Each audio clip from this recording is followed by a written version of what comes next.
Bonjour à toutes et à tous, excusez-moi.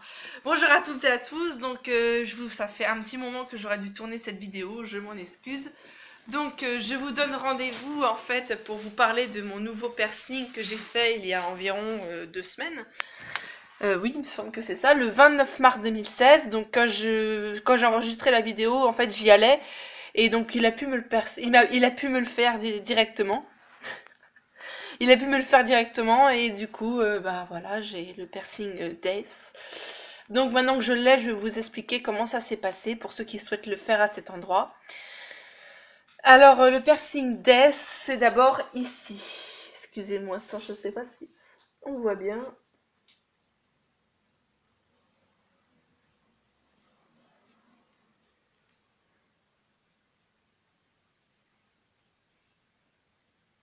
J'espère qu'on verra. Voilà, donc c'est un cartilage de l'oreille assez épais. Donc quand il y aura un anneau, bah, on le verra mieux parce que ça fera le tour ici, donc ce sera carrément, voilà. Mais là, pour l'instant, il y a deux petites billes, mais comme c'est des prothèses, on les voit pas beaucoup. Donc, ça s'est très bien passé. Donc, par contre, c'est incroyable parce que le perçage ne fait pas trop mal. Ce qui fait le plus mal, c'est la pince. La pince fait beaucoup plus mal que le perçage, en fait. Et le perceur me l'avait dit avant. Je dis, ah bon?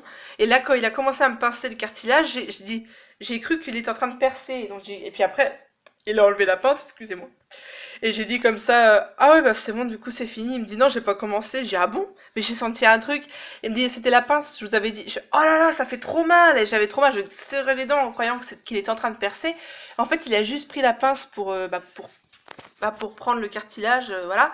Et il m'a dit que j'ai eu de la chance parce que mon cartilage est petit et que s'il aurait été encore plus petit, il aurait pas pu me le faire.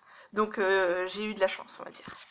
Parce que c'était la taille, on va dire la taille qu'il acceptait encore, mais c'était déjà limite.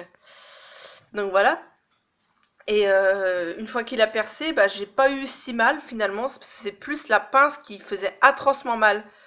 Et puis le perçage en lui-même ne faisait pas trop mal, vraiment pas. C'est vraiment la pince quoi.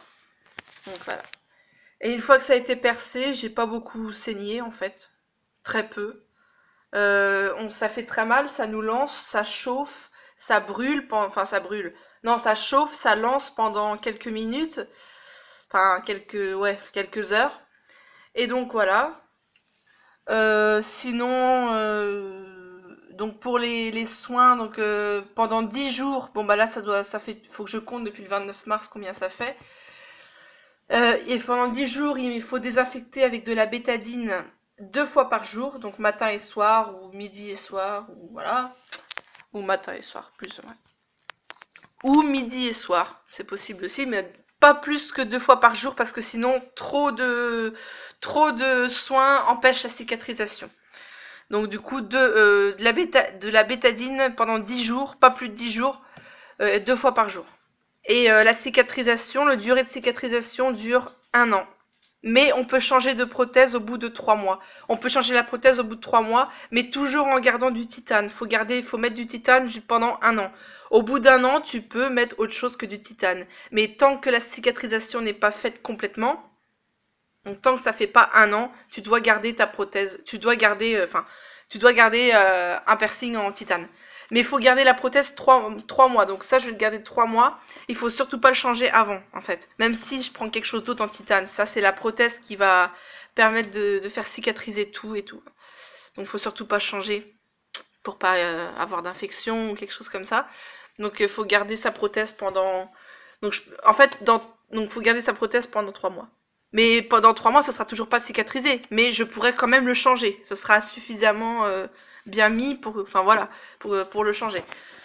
Donc dans 3 mois, j'enlèverai celui-ci et je mettrai un anneau. Donc ça me fait toujours mal, c'est quand même moins douloureux que les premiers jours parce que les premiers jours, je hurlais pour désinfecter.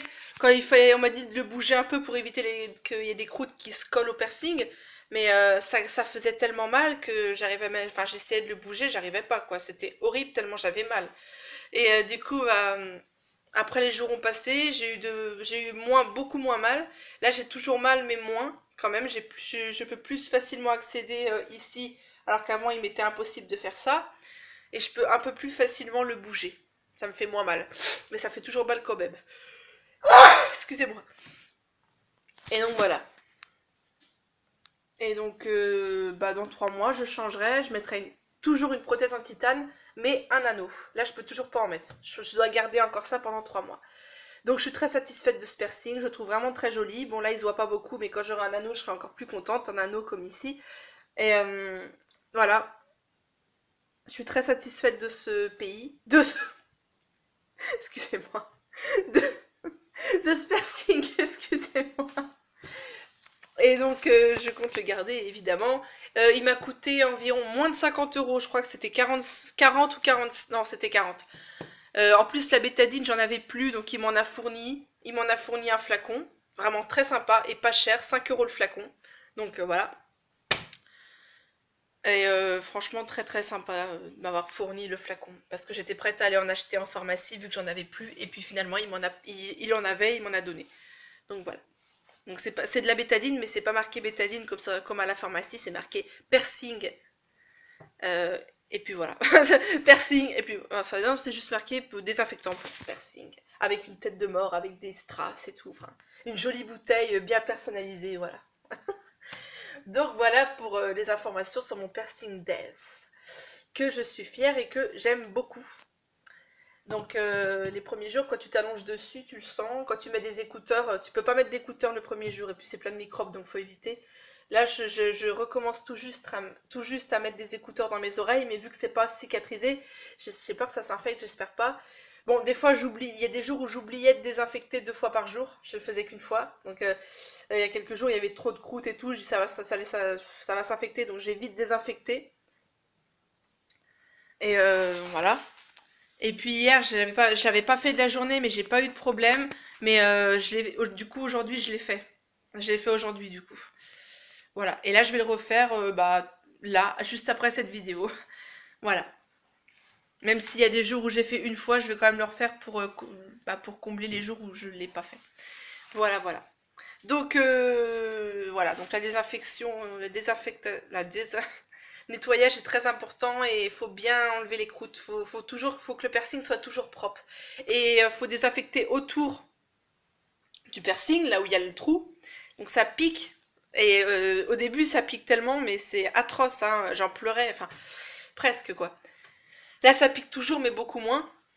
Et mais ça pique toujours quand même, donc ça fait un peu mal.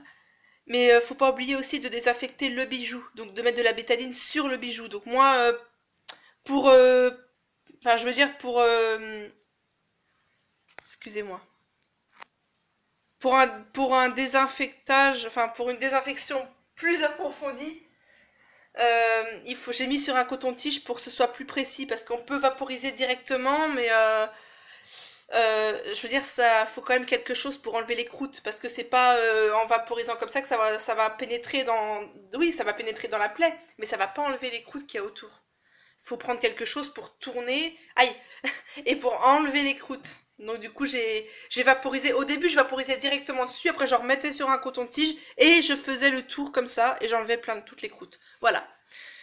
Donc voilà pour mon piercing death réalisé le 29 mars 2016. Donc voilà pour les informations, je vous fais plein de gros bisous et j'espère que vous aurez aimé cette vidéo. Pour ceux qui veulent faire un piercing death, je vous ai donné tous les renseignements. Donc c'est beaucoup plus la pince qui fait mal, la pince fait atrocement mal et le perçage ne fait vraiment pas mal. Tout petit peu mais presque rien. C'est surtout la pince qui fait atrocement mal, c'est insupportable. Donc voilà, je vous fais de gros bisous et j'espère que pour celles qui veulent se faire un piercing là et qui n'avaient pas d'enseignement, qui ne savaient pas comment ça se passe, j'espère que ça pourra vous servir. En tout cas, je vous fais plein de gros bisous et n'hésitez pas s'il vous plaît à vous abonner à ma chaîne. Si ça vous a plu cette vidéo, n'hésitez pas à mettre un j'aime et un commentaire, ça me fera toujours plaisir, mais vraiment très plaisir. Gros bisous les filles!